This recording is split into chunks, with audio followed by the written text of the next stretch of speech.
नमस्कार। इसरो यानी हमारे भारतीय अंतरिक्ष अनुसंधान संगठन ने एक बार फिर से कमाल कर दिया है। एक ऐसा इतिहास रचा है जिसने भारत का नाम अंतरिक्ष में और भी ऊंचा कर दिया है।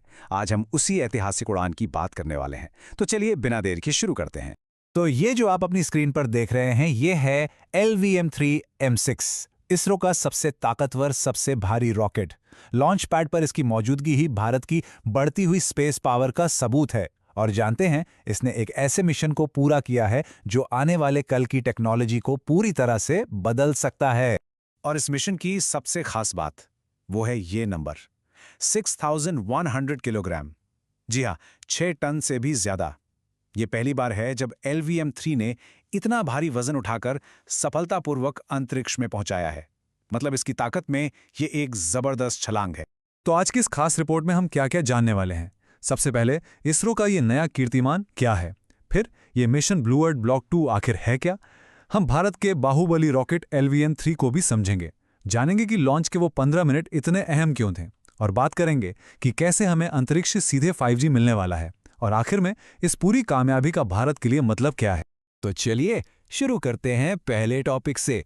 बात करते हैं उस नए रिकॉर्ड की जिसकी चर्चा आज दुनिया भर में हो रही है। तो देखिए, इस मिशन की जो सबसे बड़ी सबसे अहम बात है वो यही है। LVM-3 रॉकेट ने अपने अब तक के इतिहास का सबसे भारी पेलोड उठाकर लो अर्थ ऑर्बिट में पहुंचा दिया है। अब ये लो अर्थ ऑर्बिट क्या है?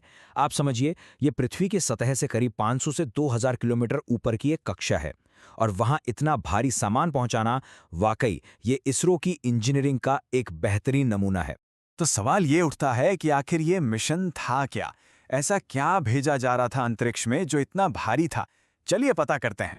देखिए, ये ISRO का एक डेडिकेटेड कमर्शियल मिशन था। अब इसका मतलब क्या है? इसका सीधा सा मतलब है कि ISRO ने ये लॉन्च पैसे लेकर किसी विदेशी कंपनी के लिए किया। ये अपने आप में बहुत बड़ी बात है, क्योंकि ये दिखाता है कि पूरी दुनिया में भारत पर कितना भरोसा किया जा रहा है सैटेलाइट लॉन्च करने के लिए। तो इस मिशन में कौन कौन शामिल था? एक तरफ थी NSIL यानी न्यू स्पेस इंडिया लिमिटेड, जो इसरो की ही कमर्शियल कंपनी है, मतलब जो इसरो के लिए बिजनेस लाती है। और दूसरी तरफ थी अमेरिका की एक कंपनी AST स्पेस मोबाइल। तो ये जो डील हुई, ये भारत और अमेरिका के बीच स्पेस में बढ़ते सहयोग का एक शानदार एग्जाम्पल है। अच्छा, अब बात करते हैं इस मिशन के असली हीरो की, जिसने ये सारा भारी भरकम काम किया। हमारा अपना बाहुबली रॉकेट LVM-3। LVM-3, जिसका पूरा नाम है लॉन्च व्हीकल मार्क 3, ये भारत का सबसे ताकतवर और सबसे भरोसेमंद रॉकेट है। इसका सक्सेस रेट इतना कमाल का है कि चंद्रयान जैसे बड़े मिशन हो या फिर भविष्य का गगनयान मिशन, सबकी पहली पसंद LVM-3 ही है। हाँ, एक कंफ्यूजन बहुत लोगों को होता है कि ये GSLV Mk3 है या LVM-3। तो देखिए, बात बड़ी सिंपल है। रॉकेट एक ही है। जब उसे किसी सैटेलाइट को बहुत दूर, करीब 36,000 किलोमीटर ऊपर जियोसिंक्रोनस ऑर्बिट में भेजना होता है, तब हम उसे GSLV कहते हैं। और जब वही रॉकेट सैटेलाइट को पास वाली कक्षा में यानी लो अर्थ ऑर्बिट में छोड़ता है, तो उसका नाम LVM-3 हो जाता है। मिशन के हिसाब से नाम बदल जाता है, रॉकेट वही। चलिए जरा इसके साइज और ताकत का अंदाजा लगाते हैं। इसकी ऊंचाई है 43.5 मीटर, मतलब करीब 14-15 मंजिला इमारत जितनी, और वजन पूरे 640 टन। ये लो अर्थ ऑर्बिट तक 8000 किलो और जियोसिंक्रोनस ऑर्बिट तक 4000 किलो का वजन ले जा सकता है। तभी तो इसे बाहुबली कहते हैं। तो LVM-3 की ये जबरदस्त ताकत आती कहां से है? ये आती है इसके 3 शक्तिशाली स्टेज से। सबसे पहले हैं 2 बड़े-बड़े S-200 सॉलिड बूस्टर। ये रॉकेट को जमीन से उठाने का काम करते हैं। फिर आता है L-110 लिक्विड कोर स्टेज, जो रॉकेट को वायुमंडल से बाहर धकेलता है। और सबसे आखिर में सबसे अहम C-25 क्रायोजेनिक अपर स्टेज। ये बहुत ही एडवांस टेक्नोलॉजी है जिसमें बेहद ठंडे फ्यूल का इस्तेमाल होता है, और यही वो स्टेज है जो सैटेलाइट को एकदम सटीक जगह पर उसकी ऑर्बिट में पहुंचाता है। तो ये देखिए, ये हैं वो S-200 सॉलिड बूस्टर्स। ये कोई छोटे मोटे बूस्टर नहीं है। हर एक में 200 टन से ज्यादा सॉलिड फ्यूल भरा होता है। ये दुनिया के सबसे बड़े सॉलिड बूस्टर्स में गिने जाते हैं। जब लॉन्च होता है तो यही दोनों मिलकर रॉकेट को जमीन से उठाने के लिए जबरदस्त धक्का यानी थ्रस्ट देते हैं। बूस्टर्स का काम खत्म होने के बाद बारी आती है बीच वाले हिस्से की। ये है L-110 लिक्विड कोर स्टेज। इसमें हमारे देश में बने 2 बहुत ही पावरफुल विकास इंजन लगे हैं। जब बूस्टर अलग हो जाते हैं तो ये इंजन चालू होते हैं और रॉकेट को और तेजी से ऊपर ले जाते हैं। और अब आता है सबसे मुश्किल और सबसे जरूरी हिस्सा, C-25 क्रायोजेनिक अपर स्टेज। इसे पावर देता है भारत का सबसे बड़ा क्रायोजेनिक इंजन C-20। यही वो आखिरी स्टेज है जो सैटेलाइट को फाइनल पुश देता है, उसे सही स्पीड और सही एंगल पर उसकी ऑर्बिट में डालता है।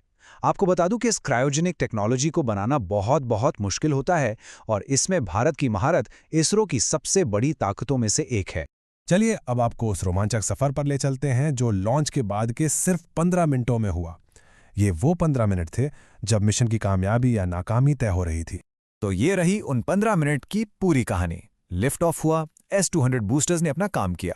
ठीक 106 सेकंड बाद L-100 के लिक्विड इंजन्स चालू हो गए। फिर 132 सेकंड पर बूस्टर्स रॉकेट से अलग हो गए।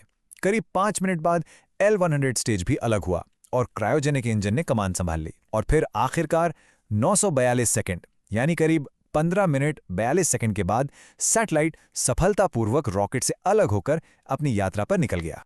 इस पूरे सफर में रॉकेट का हर एक हिस्सा, चाहे वो बूस्टर हो या ऊपर की हीट शील्ड या लिक्विड स्टेज, सब कुछ एकदम सही समय पर बिल्कुल वैसे ही अलग हुआ जैसा प्लान किया गया था। यहां 1 सेकंड की भी चूक नहीं हो सकती थी और सब कुछ परफेक्ट हुआ। और ये है वो पल, मिशन की कामयाबी का पल। सिर्फ 15 मिनट की एक शानदार उड़ान के बाद ब्लू वर्ल्ड ब्लॉक 2 सैटेलाइट अपनी तय की गई 520 किलोमीटर की ऑर्बिट में सफलतापूर्वक स्थापित हो गया। मिशन कामयाब रहा। तो ठीक है, रॉकेट ने तो अपना काम बखूबी कर दिया, लेकिन अब सवाल यह है कि यह सैटेलाइट जो वहां पहुंचा है वो अंतरिक्ष में करेगा क्या? इसका मकसद क्या है? चलिए अब इसे समझते हैं। आपको बताऊं, इस सैटेलाइट का मकसद किसी क्रांति से कम नहीं है। ये दुनिया के पहले space based cellular broadband network का हिस्सा है। आसान भाषा में कहूं तो ये सीधे अंतरिक्ष से आपके नॉर्मल स्मार्टफोन पर 4G और 5G सिग्नल भेजेगा। जरा सोचिए, आप किसी दूर दराज के पहाड़ पर हों या समंदर के बीच में जहां कोई मोबाइल टावर नहीं है और आपके फोन पर फुल नेटवर्क और हाई स्पीड इंटरनेट चल रहा हो। ये वही करने वाला है। पर यह होगा कैसे? इसका राज है इस सैटेलाइट का विशाल एंटीना। इसका साइज है 223 स्क्वायर मीटर्स। यह लो अर्थ ऑर्बिट में अब तक का सबसे बड़ा कमर्शियल कम्युनिकेशन एंटीना है। ये एक बहुत ही स्मार्ट एंटीना है जो एक स्पॉटलाइट की तरह अपने सिग्नल्स को पृथ्वी पर किसी भी जगह फोकस कर सकता है। तो अब आते हैं सबसे जरूरी सवाल पर। यह मिशन सफल हो गया, बहुत अच्छी बात है, पर इस एक कामयाबी का हमारे देश भारत के लिए क्या मतलब है? देखिए, इस सफलता के बहुत गहरे मायने हैं। पहला, ये साबित करता है कि अब हम भारी से भारी सैटेलाइट लॉन्च करने के लिए पूरी तरह आत्मनिर्भर हैं। दूसरा, ये पूरी दुनिया को एक मैसेज देता है कि भारत सैटेलाइट लॉन्च के लिए एक भरोसेमंद और सस्ता ऑप्शन है। तीसरा, ISRO की टेक्नोलॉजी का लोहा पूरी दुनिया मानती है। और सबसे बड़ी बात, LVM-3 की हर सफल उड़ान हमारे पहले मानव मिशन गगनयान के सपने को और भी पक्का करती है, हमारा भरोसा बढ़ाती है। तो LVM-3 की ये कामयाबी सिर्फ एक मिशन का अंत नहीं, बल्कि एक नई शुरुआत है। इसने ये साफ कर दिया है कि स्पेस की इस रेस में भारत अब किसी से पीछे नहीं, बल्कि एक लीडर बनने की राह पर है। अब सवाल यही है कि इस शानदार कामयाबी के बाद स्पेस के इस बड़े बाजार में भारत का अगला बड़ा कदम क्या होगा? सोचिएगा जरूर।